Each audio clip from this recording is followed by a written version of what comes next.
సంవత్సరాల తరబడి ఎన్ని మందులు వాడినా మీ మోకాల నొప్పులు తగ్గట్లేదా? ప్రాణ పెయిన్ క్లినిక్ లో అత్యాధునిక చికిత్స. హలో రామ్ గారు. హాయ్ నారాజు. అవకాశవాదుల్ని మనం ఎలా గుర్తించాలి? ఒకవేళ అవకాశవాదులతోనే కలిసి పనిచేయాల్సినటువంటి అవసరం వచ్చినప్పుడు ఎలా మెలగాల్సినటువంటి అవసరం ఉందండి? ఎందుకంటే ఇవాళ మనం ఒక చట్రంలో ఇరుక్కుపోయి ఉంటాం. తీరా కొద్ది రోజులు ట్రావెల్ చేసిన తర్వాత విల్ గెట్ అ క్లారిటీ.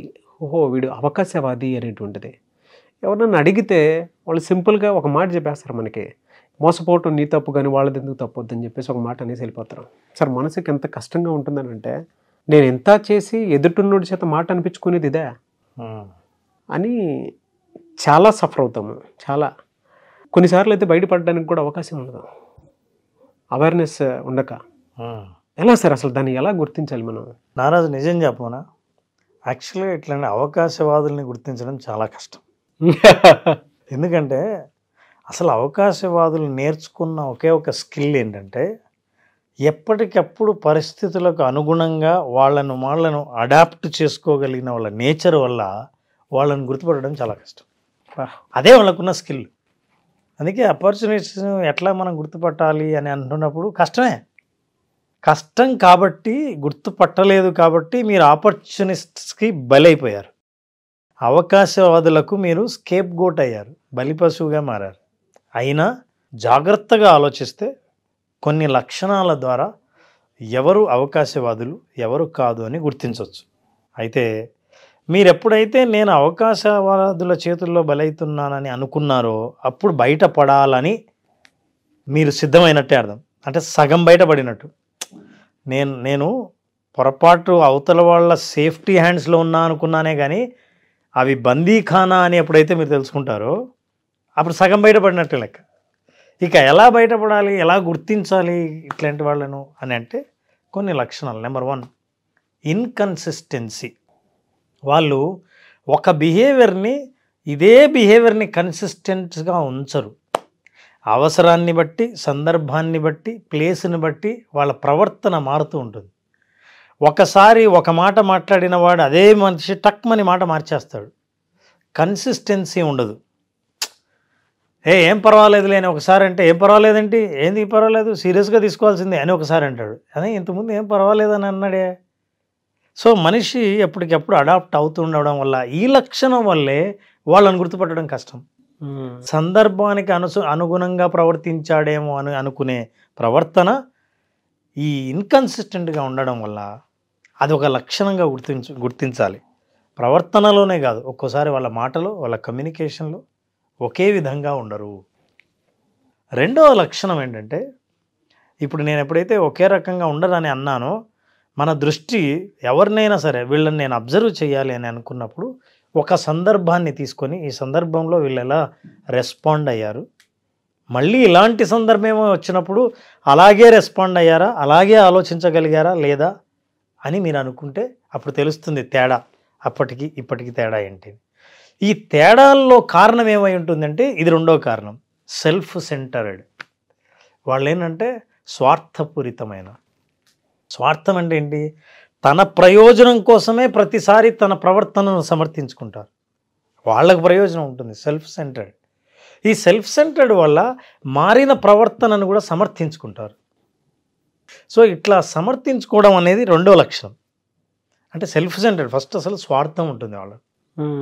ఈ స్వార్థం ఏంటంటే, మీ మీద అభిమానం చూపించినట్టున్నా, మీ మీద ప్రేమ చూపించినట్టుండి, మిమ్మల్ని కేర్ తీసుకుంటున్నట్టున్న అవుట్కమ్ మాత్రం వీళ్ళకున్న ప్రయోజనమే ఎక్కువ కనిపిస్తుంది.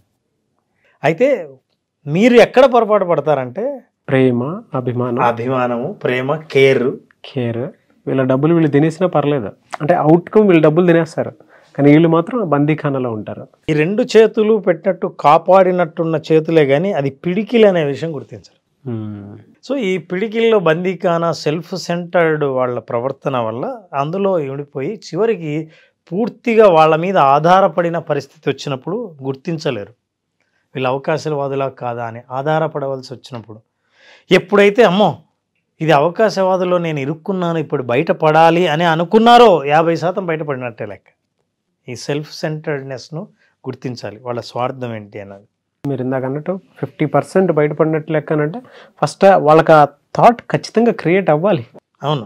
ఈ వీడియో చూసిన తర్వాత అయినా సరే కొంతమందికి అర్థమవుతుంది, ఓహో నేను ట్రాప్లో ఉన్నానా. అవేర్నెస్ అండి. ఈ అవేర్నెస్, అసలు అవేర్నెస్ అంటే జ్ఞానం అని. ఈ జ్ఞానం ఎప్పుడైతే వచ్చిందో చీకటి పోయిందని అర్థం. అంతే. ఇంతవరకు అంధకారంలో ఉన్నాను నమ్మి ఇప్పుడు తెలిసాను. ఈ అవకాశవాదులు మ్యానిపులేట్ చేయడం అన్నది వాళ్ళకున్న పెద్ద స్కిల్.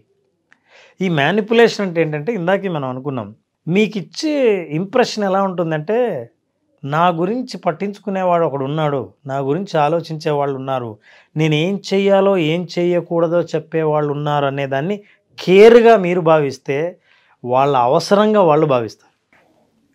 సో ఈ మ్యానిపులేటివ్ బిహేవియర్ వల్ల అవతల వాళ్ళు మీకు ఎప్పుడు కనిపించినా సరే వాళ్ళలో మంచిని మాత్రమే బయటపడేటట్టు జాగ్రత్త పడతారు. అందువల్లే వీళ్ళని గుర్తించడం చాలా కష్టం. 4వది, వీళ్ళకి ఎక్కువ పొగడతా అలవాటు. ఉన్నదానికి లేనిదానికి ప్రతిసారి ఎక్కువగా మెచ్చుకుంటుంటారు, విపరీతంగా మెచ్చుకుంటుంటారు. అసలు ప్రతి మనిషికి ఎవరైనా సరే నన్ను మెచ్చుకునే వాళ్ళు ఉంటే వాళ్ళ మెచ్చుకోలు కోసం ఎదురు చూసే మానవ జీవితాలు చాలా ఉంటాయి. సో అలాంటి మెచ్చుకునే వ్యక్తి నా పక్కనే ఉండి నన్ను కేర్ తీసుకునే వాళ్ళు ఉండగా వాళ్ళకంటే ఇంకెవరిని నమ్మాలి అని అనిపిస్తుంది. కానీ వీళ్ళకున్న ఈ లక్షణాల్లో విపరీతంగా మెచ్చుకోవడం, అవసరాన్ని బట్టి వాళ్ళని ఫ్లాటర్ చేయటం, ఇవన్నీ అంటే ఆ మెచ్చుకున్నప్పుడు వీళ్ళకి ఏదో ప్రయోజనం ఉంటుంది, అది చూడాలి. ఈ లక్షణం కూడా వాళ్ళకు ఉంటుంది. స్వార్థం అన్నది సెంటర్గా ఉండి అవతల వాళ్ళ బిహేవియర్ని ప్రతిసారి కంట్రోల్ చేస్తూ దాన్ని ప్రేమగా కేర్గా చూపిస్తూ ఉన్న వాళ్ళందరూ అవకాశవాదులు. ఈ ఆపర్చునిస్ట్ గురించి సుమతి శతకంలో ఒక పద్యం ఉంది. ఎప్పుడు సంపద కలిగిన అప్పుడు బంధువులు ఒత్తురు, అది ఎట్లనినన్ తెప్పలుగా చెరువు నిండిన కప్పలు 10,000 చేరు కదరా సుమతి అని. సో ఎప్పుడైతే వాళ్ళకి కావాల్సింది దొరుకుతుందని వాళ్ళు అర్థం చేసుకుంటారో అప్పుడు మన మీద దాడి చేసి వాళ్ళని అవకాశంగా వాడుకుంటారు. సరే, నేను అవకాశవాదానికి నేను గురవుతున్నాను అని తెలుసుకునే జ్ఞానమే బయటపడడానికి మార్గం ఓపెన్ అయినట్టు లెక్క. ఆ అజ్ఞానమే నేను ఆనందంగా చాలా సేఫ్గా ఉన్నానని అనుకోవడమే అజ్ఞానం. అయితే ఒక్క విషయం చెప్పాలి నారాజు, చాలా ముఖ్యమైన విషయం. జెన్యూన్గా ఈ లక్షణాలు ఉన్న వాళ్ళందరూ కూడా అలాగే కనిపిస్తారు. మీరు ప్రమాదంలో పడే అవకాశం ఉంది. అంటే ఇట్లాంటి లక్షణాలు చూపించిన వాళ్ళందరూ అవకాశవాదులేమో అనుకుంటే మాత్రం పొరపాటే. అవును. ఎందుకంటే మంచి వాళ్ళకు కూడా ఇలాంటి లక్షణాలు ఉండే అవకాశం ఉంది. మీరు ఇందాక అన్న దాంట్లో నాకు ఒకటి అనిపించింది సార్. అవుట్కమ్ ఒకటి ఉంటుంది, ప్రొటెక్షన్ ఉన్నట్టు ఒక లేయర్ కనిపిస్తుంది, వీళ్ళని కంట్రోల్ చేసి చూస్తారు అనేటువంటిది. అదొక క్యారెక్టరిస్టిక్స్ కింద చెప్పొచ్చు. అలాంటివి వీళ్ళు సఫర్ అయ్యేటువంటి ఏ విధంగా ఉంటాయి అంటే ఎక్స్ట్రీమ్ లెవెల్లో. ఓవర్ డిపెండెన్సీ వల్ల ఒక నిర్ణయం తీసుకోలేరు. బయటికి వెళ్ళాలన్నా వీళ్ళ తోడు కావాల్సిందే. అసలు మీకోసం మీ డబ్బుతో మీరు చేసే పనిని కూడా వాళ్ళు చెప్పకుండా చేయలేని స్థితికి చేరుకుంటారు. అవతల వాళ్ళు మీకు నేనున్నాను కదా, నేను కొనిస్తాను, మన ఇద్దరం షాపింగ్కి వెళ్దాం, మీ డబ్బే నేను ఖర్చు పెడతా అని అన్నప్పుడు అరే ఒక మనిషి ఉన్నాడు కదా అని మీరు అనుకుంటారు. కానీ ఆ వ్యక్తి మీకు టైం స్పెండ్ చేసేంత వరకు మీరే నిర్ణయం తీసుకోలేని స్థితి వస్తుంది. సో చివరికి మీ చాయిసెస్ మీ చేతుల్లో లేవు అని అర్థమవుతుంది. ఈ ఓవర్ డిపెండెన్సీ ఏమవుతుందంటే మనం డెసిషన్ మేకింగ్లో డిలే అయ్యి మన అభివృద్ధి వాళ్ళకు అనుగుణంగా వాళ్ళ డైరెక్షన్లో వెళ్ళడం మొదలు పెడుతుంది తప్ప మనకి ఏది అవసరమో ఆ రకమైన డైరెక్షన్లో మనం వెళ్ళడానికి వీలు కాదు. దీన్ని బట్టి నాకు అర్థమైంది ఏంటంటే మీరు ఇందాక చెప్పినట్లు ఈ ట్రాప్లో ఉండేటువంటి వాళ్ళు నయవంచికంగా ప్రేమ ఎప్పుడు చూపించినా ఆ ప్రేమను గుడ్డిగా నమ్మేస్తారు. వాళ్ళ అవసరాలకు ఏం కావాలన్నా వీళ్ళు చేసేస్తారు. కానీ వీడు మాత్రం వీడికి కావాల్సిన అవుట్కమ్ ఒకటే తీసుకుంటాడు. అంతే. వీడికి ప్రేమ చూపించాలనుకుంటే ప్రేమ చూపిస్తాడు, నటించాలనుకుంటే నటిస్తాడు, బయట తినిపిస్తాలని తినిపిస్తాడు, బయట తిప్పాలని తిప్పాలి, అన్ని బిహేవియర్స్ ప్రదర్శిస్తాడు. ఎందుకంటే తనకు కావాల్సిన ఒక అవుట్కమ్ ఉంటుంది దానికోసం. అందుకే వీళ్ళని మాల్ అడాప్టివ్ అంటారు. అవసరాన్ని బట్టి అవసరానికి ఏ బిహేవియర్ తనకు కావలసిన అవుట్కమ్ సాధించి పెడుతుందో ఆ బిహేవియర్ని వాళ్ళు అప్పటికప్పుడు అడాప్ట్ చేసుకుంటారు. కాబట్టి వాళ్ళు నిజంగా మన మంచి కోసం చేస్తున్నారా వాళ్ళ స్వార్థం కోసం చేస్తున్నామన్న డిఫరెన్స్ కనుక్కోవడం కష్టం. ఫైనల్గా వాళ్ళకి కావాల్సింది అంటే సెల్ఫ్ సెంటర్డ్ అవుట్కమ్. తనకు కావలసిన ఫలితం కావడం కోసం మంచిగా ఉంటాడు, పొగుడతాడు, చాలా కేర్ తీసుకుంటాడు, టైం ఇస్తారు. This is very important thing. Time ఇస్తారు, బహుమతులు ఇస్తారు, ప్రైస్ చేస్తారు. డబ్బంతా వీళ్ళది, కంట్రోలింగ్ అంతా వీళ్ళది, అజమాయిషి ఉంటుంది తెలియకుండా. వాళ్ళ మీద అజమాయిషి ఉంటుంది. అంటే మీ ప్రోగ్రెస్ వాళ్ళ చేతుల్లో ఉంటుంది ఇంకంతే అని అనుకున్నప్పుడు మనకు అర్థమవుతుంది వీళ్ళ అవకాశవాదులు. ఓకే, దాన్ని ఎలా ఐడెంటిఫై చేయాలి? ఇప్పుడు చాలామందిని మనం అవకాశవాదుల కింద తీసుకోవడానికి అవగాహన ఉండదు. బట్ దాన్ని ఎలా గుర్తించాలి మరి? అంటే నేను అవకాశవాది చేతిలో ఉన్నాను అనేటువంటి విషయం ఎలా గుర్తించాలి? వాళ్ళ లైఫ్ని కంపేర్ చేసుకుంటే Naraju, number 1 decision making, number 2 life style, number 3 progress. తమ ప్రోగ్రెస్ కానీ, డెసిషన్ మేకింగ్ కానీ, లైఫ్ స్టైల్ కానీ ఒక 6 నెలల కిందటితో పోల్చుకుంటే తమ చేతిలో ఉన్నవన్నీ వేరే వాళ్ళ చేతుల్లోకి వెళ్ళకపోయాయి. మన చేతుల్లో అంతకుముందు ఏమున్నాయి? ప్రోగ్రెస్ మనం నిర్ణయించిందా, మన ప్రోగ్రెస్ ఇతరులు నిర్ణయించిందా? చివరికి ప్రతిసారి ఫలితం నాకెక్కువ వస్తుందా, నేను పొందుతున్నానా, నేను ఖర్చు పెట్టి నా సమయం స్పెండ్ చేసిన తర్వాత ఇతరులకు ఎక్కువ ప్రయోజనం పోతుందా, అవతల వ్యక్తికి ఎవరికైనా సరే? ఇవి చూసినప్పుడు వెంటనే పిక్చర్ క్లియర్గా అర్థమవుతుంది. What was my life 6 months ago, what is my life now?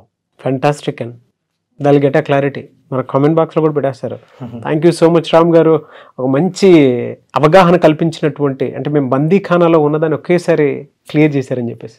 నిజమే సార్, అదే 6 months బిఫోర్ మనం ఏంటి, ఆఫ్టర్ 6 months ఏంటి, మనిషి పరిచయం అయ్యే ముందు ఏంటి, నేను పరిచయం అయిన తర్వాత ఏంటి అనేటువంటిది ఒకసారి రివ్యూ చేసుకుంటే పిక్చర్ క్లియర్గా కనిపిస్తుంది.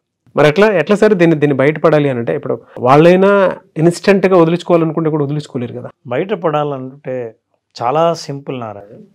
ఒకసారి అవతల వాళ్ళకి వ్యతిరేకంగా మీరు డెసిషన్ తీసుకొని చూపించండి, వాళ్ళు ఎలా రియాక్ట్ అవుతారో చూడండి. అవతల వాళ్ళు ఎక్స్పెక్ట్ చేసిన అవుట్కమ్కి మీరు రివర్స్ అవుట్కమ్ని మీరు ప్రయత్నించి చూడండి. ఇదే నాకు ఇష్టం అని చెప్పండి. మీ ఇష్టాన్ని ఎంతవరకు సపోర్ట్ చేస్తారో చూడండి. అంటే మీరు అబ్జర్వ్ చేసిన ప్రతిసారి వాళ్ళు ఎక్స్పెక్ట్ చేసిన అవుట్కమ్ కాకుండా మీరు కోరుకున్న అవుట్కమ్ని మీరు ఫోర్స్ చేసినప్పుడు అవతల వాళ్ళ రియాక్షన్ ఎలా ఉంటుందో చూడండి. ఈజీగా అర్థమైపోద్ది. వెంటనే ఇది మన కోసమా, నీ కోసమా? చాలామంది వీడియో చూసిన తర్వాత ఒక క్లారిటీకి వచ్చి చిన్న టెస్ట్ చేస్తారు కూడా. అవునా? కింద కామెంట్ బాక్స్లో పోస్ట్ చేసిన ఆశ్చర్యపోయే పని లేదా? వాళ్ళు ఎక్కడో ఉండరు సార్. ఆపర్చునిస్టులు ఎప్పుడూ కూడా సొసైటీ నుంచి మనకు తగిలినటువంటి వాళ్ళే ఉంటారు. అది ఫ్రెండ్ రూపంలో జరగవచ్చు, బెస్టీ రూపంలో జరగవచ్చు, ఆఫీస్లో కొలీగ్స్ రూపంలో జరగవచ్చు. వీళ్ళైతే ఇంకా డేంజర్. ఇంకా మన ముందు ఒకలా మాట్లాడతారు, మళ్ళీ వాళ్ళ బిహేవియర్ వీళ్ళ బిహేవియర్ అంటే ట్రయాంగిల్లో నడుస్తూ ఉంటుంది. మెయిన్ ట్రయాంగిల్కి ఎప్పుడు ఎలా ఉంటుంది అంటే వీళ్ళిద్దరి గురించి వాడుకొకటికే తెలుసు. కానీ వీళ్ళకి చెప్పాల్సింది వీళ్ళకి చెప్తాడు, వాళ్ళకి చెప్పాల్సింది వాళ్ళకి చెప్తాడు. బట్ అవుట్కమ్ మాత్రం వాడు అనుకున్నట్టు జరగాలనుకుంటాడు. అంటే వీళ్ళిద్దరిని నేనే మేనేజ్ చేస్తున్నాను అనే మోడ్లో ఉంటాడు. అవును. ఇంకొక టెస్ట్ చేయొచ్చు నారాజు.